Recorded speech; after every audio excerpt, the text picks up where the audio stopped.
que van a hablar, y las voy a presentar, sobre los nuevos liderazgos. Los nuevos liderazgos de diversidad, talento, cambio generacional y sobre todo a mí, preparando esta presentación, me puse a estudiar un poquito sobre diversidad, ¿no? Qué tan importante es la diversidad en los equipos de trabajo que hacen que los equipos sean más creativos, haya más innovación y hace fortalecer la cultura de empresa. Bienvenida, Beatriz. El video. Nadie me dijo nada.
Muy bien, ahí está. Nuevos liderazgos, diversidad, talento y cambio generacional.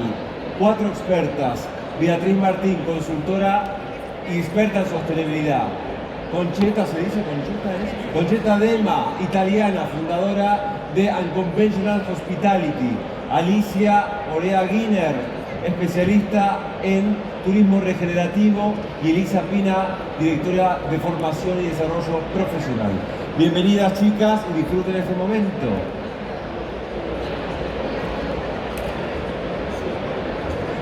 Bueno, buenas tardes. Muchas gracias, Iván, por la presentación.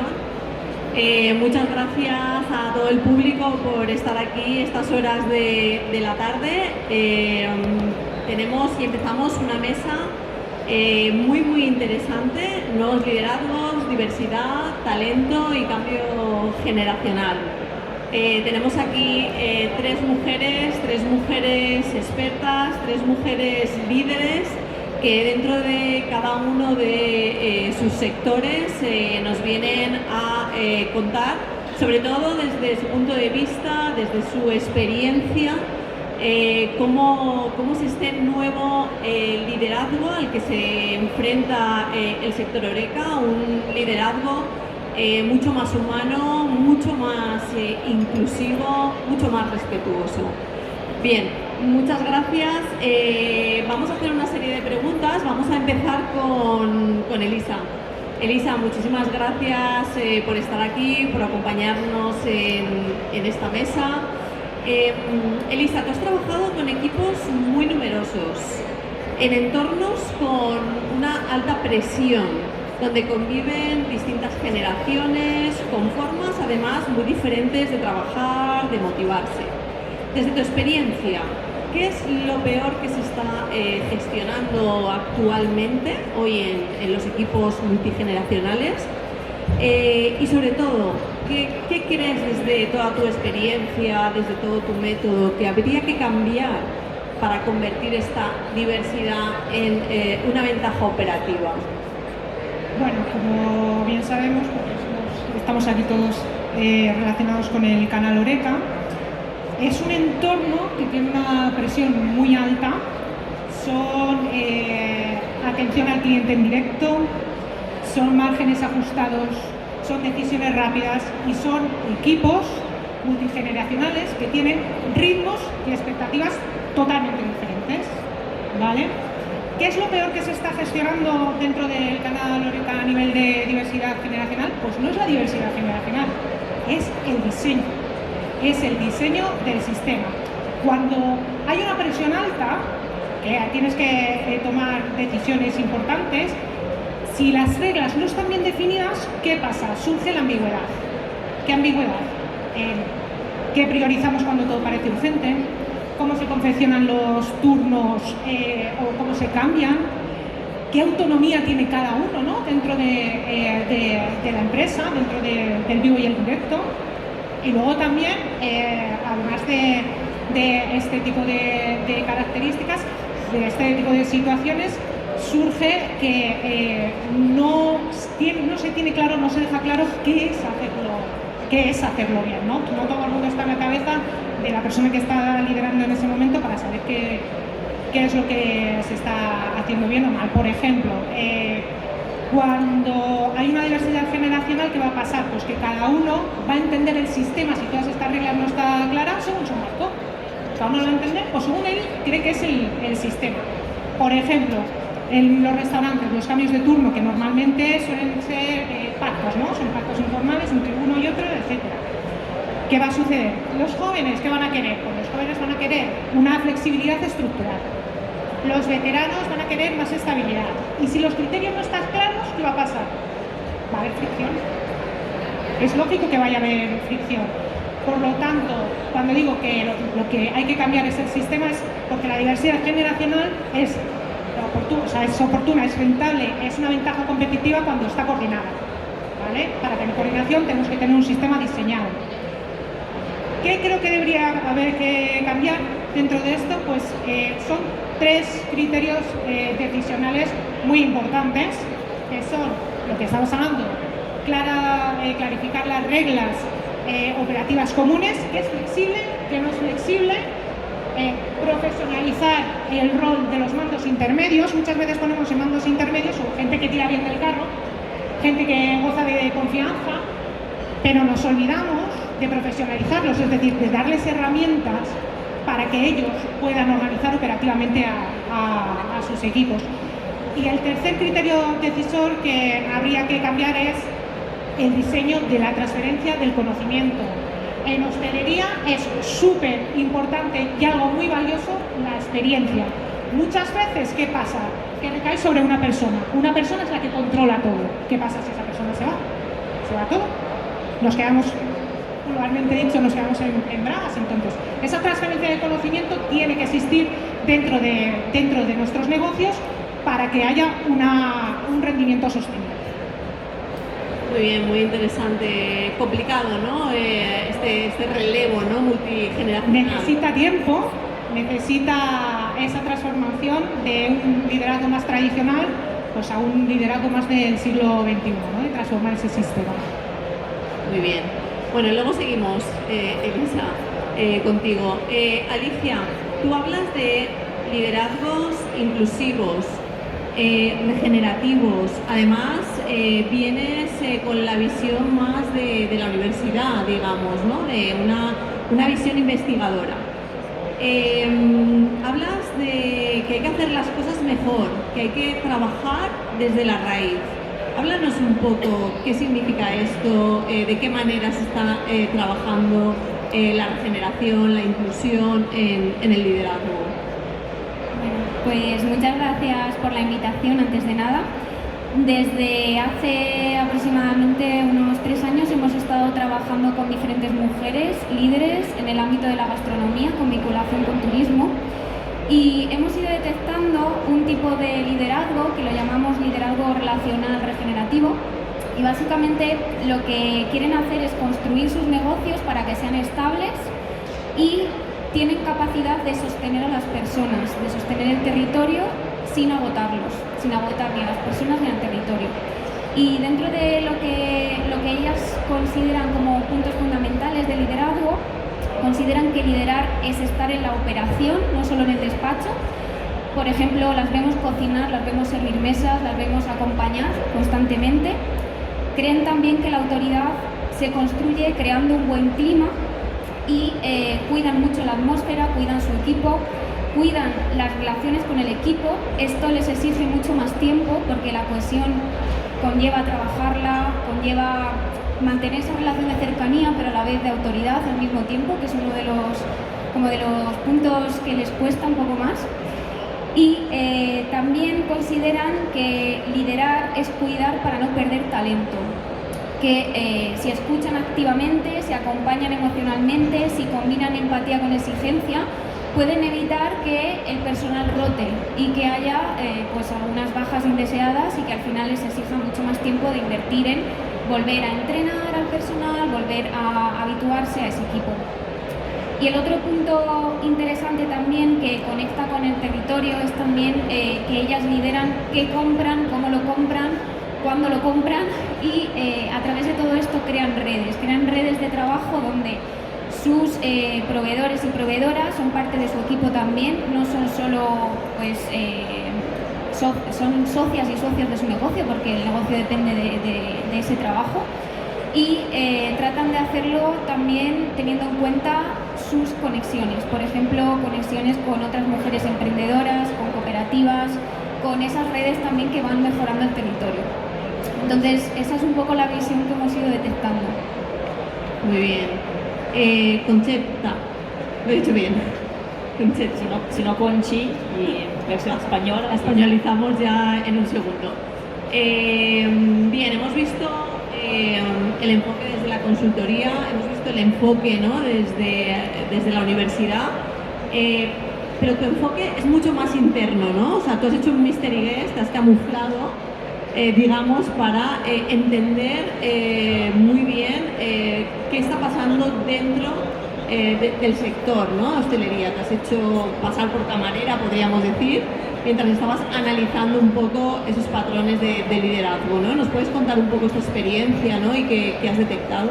Claro, porque una cosa es, bueno, yo hago formación y consultoría, pero también decidí, después de la pandemia, volver más dentro, ¿no? Y he dicho, bueno, vamos a ver si me propongo como camarera extra o durante una temporada de 3 meses en Italia, en diferentes partes de Italia, vamos a ver qué va a pasar. Y también teniendo estudiantes que me contaban cosas que yo ya viví cuando tenía 20 años, pero os aseguro que vivir de camarera en incógnito y subir cosas a los 40 años es diferente, y subir las humillaciones a los 40 como mujer, y que sea por parte de otros hombres o de otras mujeres, también duele, igual duele más de otras mujeres, porque de las mujeres no te lo esperas, de no sé, ese tipo de liderazgo tan tóxico, ¿no?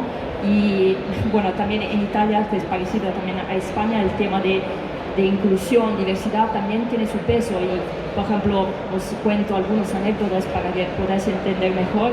El hecho de que tú simplemente quieres ser amable y gentil con los clientes y tienes otros compañeros que te dicen, pero cállate, no le propongas demasiadas cosas, o yo soy esa de gastronomía inclusiva, proponer a los desayunos también el cappuccino con leche de avena y de almendra, esas cosas, y los compañeros que me decían, pero cállate que tenemos que hacer nosotros las cosas y tal, y a nadie le importa, cuando luego también descubrieron quién era de verdad, no le importa nada que quieres hacer tú eres un número más y ya está. Y también en fase de selección, ¿no? con la jefa de recursos humanos, y no le importaba nada que si yo supiera hablar italiano, español e inglés, ¿no? Tú eres al mismo nivel que los chavales de 20 años que casi ni hablan italiano, ¿no? Que no tienen ninguna experiencia. Así que todos esos másteres y todas esas skills, competencias, y luego dije, bueno, ¿para qué digo que tengo ese currículum y que luego al final nadie lo valora, ¿no? Y es que hay una falta de respeto y de valorar a la persona como ser humano. Y el hecho de que yo a veces hacía como de mediadora entre, por ejemplo, había los jóvenes en la cocina o los camareros que tenían problemas de relaciones entre ellos, que sea a nivel cultural, que sea a nivel de idiomas también, y yo igual preguntándole al chef, mira que hay esta situación, ¿cómo podemos hacer, ¿no? Para que, no sé, había también el tema de inclusión y diversidad, chicos del LGBTQ, gay o chicas lesbianas y tal, que no se sentían cómodos en la cocina o en la sala porque todo el bullying, ¿no? que hay que pasar, y hasta yo no sabía si podía ser mi auténtica, yo al 100%, ¿no? Porque hay musulmanes también, ¿no? Gente de Egipto, de Pakistán o de India y tal, y Y a ver, me ha pasado que, bueno, vamos a decir algo, mira, me gustan las chicas porque te preguntan, ¿estás casada? ¿Tienes hijos? No, bueno, es que le decían la verdad y que decían, ah, bueno, que no, eso no puede ser, no sé qué. Yo, pero, joder, dejarme vivir como yo quiera, ¿no? Y es que esa actitud donde no puedes, no te sientes seguro en un ambiente, es que toda la formación que podemos hacer en este sector, si la gente tiene miedo de ser quien es, o de aportar valor, si hay talentos, hasta yo que tengo mucha pasión, pero si no me dejas expresarme y ser también más autónoma, darme esa libertad, esa creatividad, ¿no? También cuando encontré a algunos de mis estudiantes y le dije, mira, que estoy aquí en incógnito, no digas nada a nadie, ¿no? Y ellos me decían también que querían aportar valor, que luego tienen profesores como yo, como otros, que son muy válidos y tal, pero luego cuando hacen las prácticas, le cubren las alas, ¿no? Se dice aquí también, ¿no? Y eso es una pena porque la gente no es que, o los jóvenes, no es que no quieren trabajar, es que no le dejan expresar según su punto de vista. Y por qué no escucharle también en eso, ¿no? Y el problema también de las propinas, también eso vi, que no había igualdad tampoco en eso. Y toda esa experiencia, y bueno, y yo, es que me cuesta llorar muchas veces, ¿no? Pero allí lograron hacerme llorar muchas veces, pero de rabia.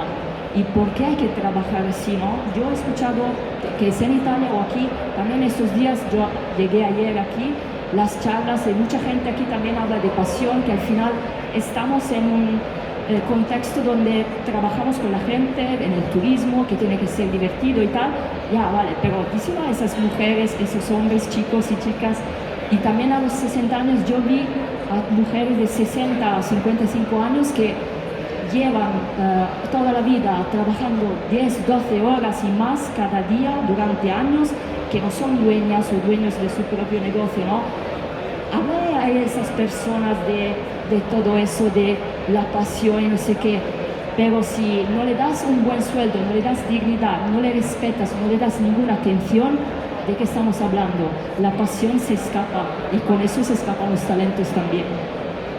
Sí, totalmente de acuerdo, ¿no? Luego, si quieres, podemos seguir hablando un poco en cómo aplicaste, ¿no? Todos esos conocimientos o cómo deberíamos, ¿no? Generar líderes que, obviamente, que incluyan, ¿no? Toda esta información, que incluyan, que sean más diversos, inclusivos, etc.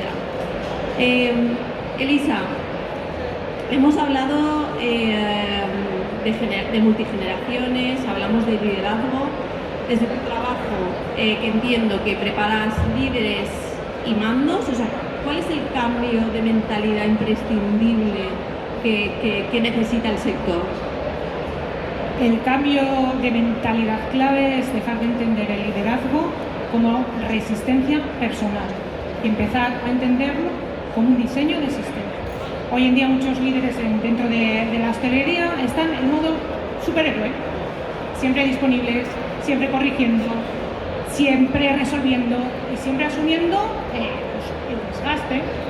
El liderazgo dejará de ser desgaste cuando empecemos a entender que hay que cambiar la reacción por la estructura, porque solamente entonces es cuando el líder va a poder dejar de absorber todo y va a poder empezar a coordinar y a repartir claridad para que haya menos rotación, más estabilidad y que también haya más rendimiento dentro de la empresa, que es uno de los grandes puntos de dolor dentro de la hostelería, es la gran rotación que hay actualmente. ¿Qué pasa? Que antes, dice, siempre ha habido rotación.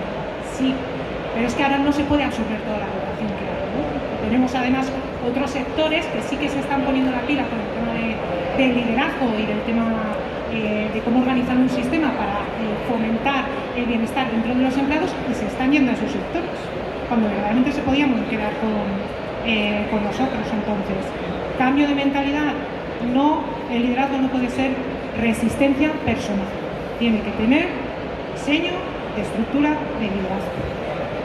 ¿Puedes darnos algún ejemplo que hayas tenido últimamente, en algún caso, trabajando con algún sin decir nombres, obviamente, sino de qué manera práctica has aplicado ese cambio de estructura, ¿no? que nos decía? Sí, me llegó no hace mucho, sí que me llegó una persona pues, que trabajó sobre todo los multigeneracionales, la profesionalización de los roles de los mandos intermedios.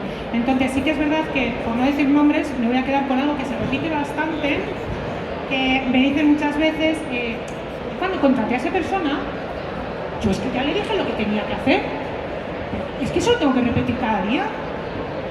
Ostras, ¿pero esta persona está en tu cabeza? No, obviamente no, y te está pasando esto que se lo estás teniendo que repetir continuamente porque no tienes un sistema estructurado, no lo tienes diseñado. Entonces, cuando empezamos a trabajar, todo lo que se hace en otros muchísimos sectores, que es podemos decir, la profesionalización del sector, que es volcar toda la información necesaria para que todo el mundo sepa qué tiene que hacer. Pero es que tu equipo tiene que hacer todo lo posible para manejarse por sí mismos, o sea, tienes que hacer todo lo posible para que ellos se manejen por ellos mismos, pero es que tienes que estarlos guiando. Es clave. Bueno, estructura clave para un liderazgo adecuado. Alicia, seguimos contigo. Has trabajado en contextos internacionales donde has podido comprobar, ¿no?, que la diversidad y la innovación social están mucho más integradas en la gestión. ¿Qué aprendizajes crees que todavía no hemos sabido trasladar al liderazgo en la hostelería española? Bueno, pues me gustaría destacar sobre todo sobre la equidad y la conexión que tiene con la innovación, que no son una parte más de la RSC, de la responsabilidad social corporativa o del factor recursos humanos, sino que al final es parte del diseño de la propia organización. En base a lo que hemos estado detectando con estos trabajos, tanto a nivel nacional como internacional, vemos que hay una inclinación por parte de estas mujeres que lideran desde la regeneración, desde la ética, desde la parte más humana también, hacia tener en cuenta, por ejemplo, lo que comentaba antes Conchi, de cuidar los alérgenos, cuidar el trabajo con proveedores, proveedoras, también con la parte de la oferta. Por ejemplo, muchos de estos establecimientos son 100% sin gluten, qué curioso, ¿no?, que tengan ese interés, ¿no?, por generar una accesibilidad totalmente plena a las personas celíacas o sensibles al gluten o celíacas. También muchas de ellas tienen una oferta claramente orientada hacia platos veganos, vegetarianos. Es curioso también, ¿no?, y el cuidado que ponen en elegir cada detalle, en elegir las bebidas, en elegir quién les va a proveer incluso los productos de limpieza. Tienen siempre esa visión de intentar integrar a todo el mundo y de facilitar el acceso al trabajo teniendo en cuenta la conciliación, incluso de ellas mismas. Una de las personas con las que hemos trabajado, una de estas mujeres, nos decía que ella podría abrir 3 o 4 locales más, pero que no quería, que ella con un local tenía suficiente, porque si empezaba a tener más negocios, que lo había intentado anteriormente, no tenía tiempo para ella misma, ni para su familia, ni para ocio, ni incluso para revisar un poco esa relación con trabajadores, trabajadoras, con la parte de proveedores, proveedoras. Entonces, eso también es bastante interesante, ver cómo innovan, pero innovan porque al final están haciendo un cuidado constante de todas las partes de su trabajo y se orientan hacia ser más humanos y hacia escuchar. ¿Crees que el liderazgo femenino entonces se enfrenta a otros retos diferentes? Pues sí, porque bueno, cuando hemos estado trabajando y hablando con ellas, hay cierto tipo de escenas que se repiten constantemente. Por ejemplo, ellas no se consideran líderes, no usan la palabra liderazgo, usan la palabra sacar adelante, motivar, promover que el negocio funcione, hacer que ellas y las personas empleadas puedan vivir de esto. O sea, no usan nunca la palabra liderazgo. Y la otra cosa que ocurre también es que intentan siempre enfocarse a superar cierto tipo de barreras. Una de las barreras que vemos todo el rato es justificar su posición. Por ejemplo, llega una persona que va a reparar un electrodoméstico, una nevera o lo que sea, y normalmente les preguntan, ¿dónde está el jefe? ¿Puedo hablar con el jefe? O hay clientes, hombres, que normalmente les dicen, niña, qué guapa estás hoy, gracias por el café, guapa. Este tipo de comportamientos son constantes. Entonces, sí que está esa parte que mencionábamos antes de ética profesional, de humanidad al fin y al cabo, pero con muchas barreras y muchas dificultades que tienen que trabajar día a día, incluso también el aspecto físico. Totalmente de acuerdo. Concheta. Qué malo que me queda. A ver, defiendes, y hablabas antes, ¿no? De esa diversidad.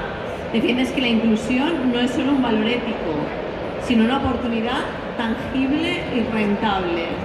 ¿Cómo se traduce esto en el día a día, en el liderazgo, en la gestión?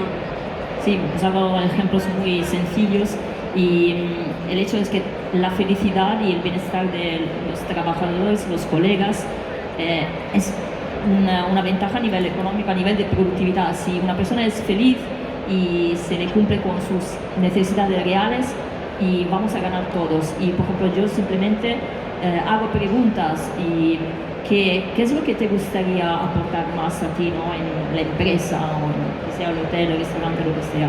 ¿Qué te gusta? ¿Cómo quieres ser protagonista? Si quieres ser protagonista, porque no todo el mundo quiere ser protagonista. Y también eso hay que respetarlo, ¿no? Como utilizando una metáfora del fútbol, por ejemplo, yo jugaba fútbol y no todos podemos ser delanteros o porteros, ¿no? Hay que colocar a la gente donde quiere jugar también, ¿no? Y hay que respetarlo. Y, por ejemplo, me gusta preguntar también cuáles son las palabras que podemos utilizar para, no sé, motivarte, o las palabras que mejor que no utilizamos, porque igual para mí puedo, no sé, en mi opinión, yo puedo motivarte, o puede que esa palabra no sea mala, pero no sé, con tu experiencia esa palabra te toca algo dentro, igual te daño con esa palabra o la manera de que te hablo, ¿no? No es tanto que decimos, pero también cómo lo decimos, ¿no? Y también haciendo este tipo de trabajo con mis estudiantes, ¿no? Acabé con algo de una pequeña guía, ¿no? De cómo también las nuevas generaciones ven este tipo de trabajo, cómo quieren ser protagonistas o cómo que no. Y también a nivel de mujeres, cómo pueden ser mujeres líderes no tóxicas, ¿no? En el sentido de que a veces nosotras las mujeres y el tema de liderazgo parece que queremos portarnos como los hombres, ¿no? Porque a nivel de como referimientos de inspiracional hemos tenido más hombres que mujeres por temas culturales que conocemos todos, ¿no? Así que, pero ¿cómo podemos convertir ese tipo de liderazgo utilizando nuestra energía femenina, ¿no? Simplemente, que no es mejor o peor de los hombres, ¿no? Simplemente es diferente y utilizamos la ventaja que tenemos. Y mucho más amabilidad y respeto, es ser gentil con la gente, eso lo haga siempre y todo. Y el storytelling, la manera de conectar con las personas a través de las historias mía, tuya, lo que sea, esto nos une, aunque a otra persona tenga gustos alimentarios diferentes, una religión diferente o otro tipo de cualquier sea. Las historias nos ayudan a conectar más. Muy bien, muchas gracias. Elisa, Concheta ha comentado ese choque multigeneracional, pero entiendo que conocer también, ¿no? A las nuevas generaciones, sus inquietudes, es una oportunidad para el negocio, ¿no? Entiendo también que vienen con nuevas ideas. O sea, ¿cómo aprovechar? Bueno, queda un poco feo la palabra aprovechar, ¿no? Pero no, ¿cómo sacar el mejor partido, ¿no? A estas nuevas generaciones y todas las actitudes, ¿no? que tienen.